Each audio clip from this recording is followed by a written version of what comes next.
That's what it means to be human. So what does that mean? It means that you will experience everything because the brain picks up everything. But in the process, you may only see certain things because the brain has a tremendous ability to focus. So even though you have logged in everything, literally, you will only see so much. So you don't see with your eyes. You see what the brain says is important at that moment. What you believe you should look at. So even though you have these orbs in front of you that will give you the visual ability to pick up the shadows and the light, because that's what we do, it's the brain that makes the decision about what you're going to do and what's going to become visible for you. Okay? So even though it's right in front of you, you won't see it because you think you see the eyes. You don't. The eyes is just one part of it. The brain is the one that actually decides this is what it's going to bring in focus. Not your eyeball. Not the eyes. The eyes is just one part of the equation. So keep in mind that what do you have to do? What we all have to do is depend on one another. What our brain picks up and decides to pay attention to may be different from what her brain picks up. Even though they're both seeing with the eyes the same thing. But what you assign as important is based upon what you value. Brenda will tell you what you should value yesterday, and some of you just pick right up on that. Well, value that. Teacher says, this is it. Da-da-da. And that's what you did. Others have the ability to even think, well, there's something there. Looks like go go. They kept going. And remember yesterday when I said, what data did you see? And some saw the S's, some saw the elevator doors. Not one person in here saw everything, but collectively you saw it all. That's why you have to depend on each other, and you have to trust that when she says, I saw a gorilla, you have to trust that that's what she sees. You can't say, oh no, you didn't see it, that ain't there. You have to trust her, because collectively, all of you can see all of the data. That's why you need each other. So when a parent comes to your school and they say, oh, that teacher is racist, don't start with, oh, no, not at our school. We don't have racist people. Listen, because maybe that parent sees something you can't see. Maybe it isn't there. Maybe it is. But if we shut it off because you don't trust that parent, or that parent is the same parent that has John, and I had John and his sister and his mama's sister and the grandbaby and blah, blah, blah, you'll filter all of that and go, we won't listen to her. But if somebody comes from that school, from the special zip code, I mean, the whole district probably quakes when they speak up. It's where we put our value. And I know, because I had board members' children at my school. And when a board member's child said something, teachers got all.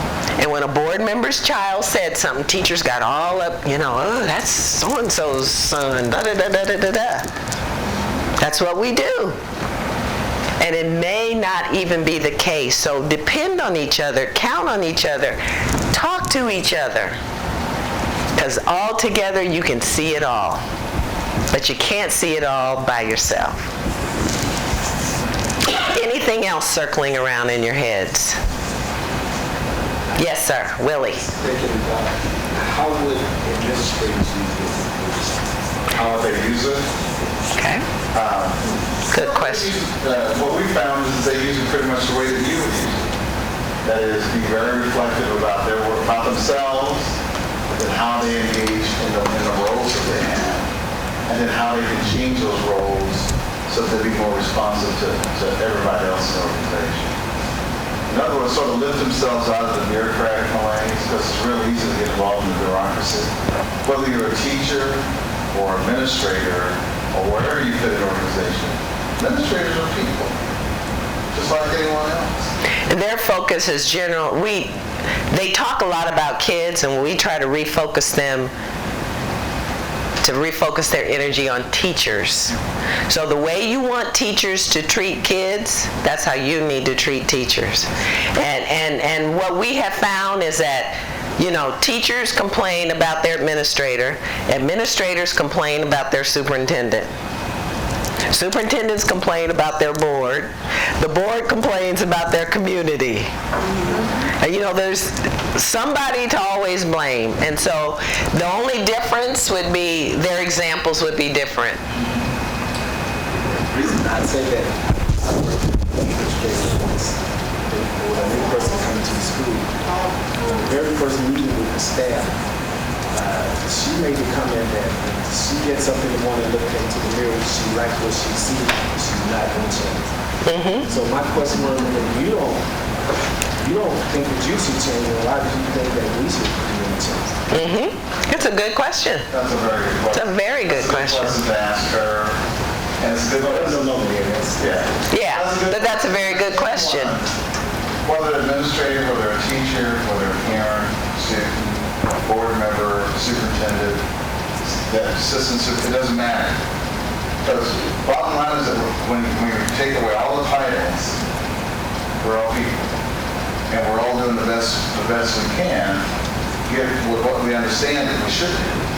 What we're suggesting is that you have to be more responsive in order to make the changes that we're now saying that we need to make. We're in a whole new era in terms of schooling. That is, be even more responsive. That's never happened before in the history of what it means to have school in the United States. We haven't had to be responsive to our clients. That's just as recent as, 8, 9 years ago. We've never had to do that. We haven't had to be responsive to us. But it's been okay to flunk, literally, 70% of our students. We figured 30% was pretty good. Bell-shaped curve. We pretty much operated that. So this is a whole new ballgame. We were going to go over the agenda with you, but since you guys messed up our agenda yesterday, we don't see any reason to go over it today. But if you want to see what it looked like, what we had planned is on page 24. And we're going to pick up a few things from yesterday and start today with, and then we're going to be readjusting throughout the day. So just hang in there with us. So what we're going to do now is we're going to show you a video clip. And we want you to keep in mind the ladder of inference.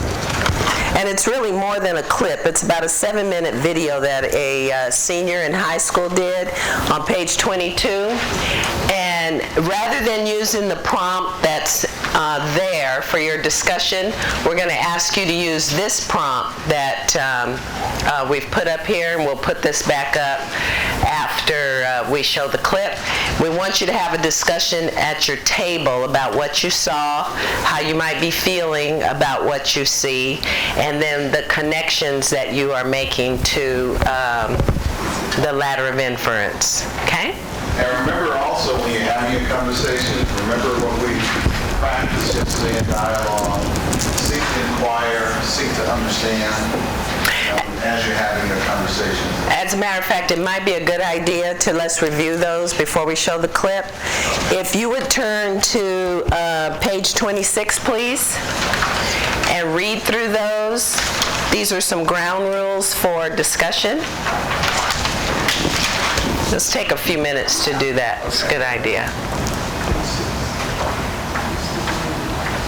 And while you're reading, I'd like for you to put a check mark or a circle around the one that you're going to work on today as we have discussions.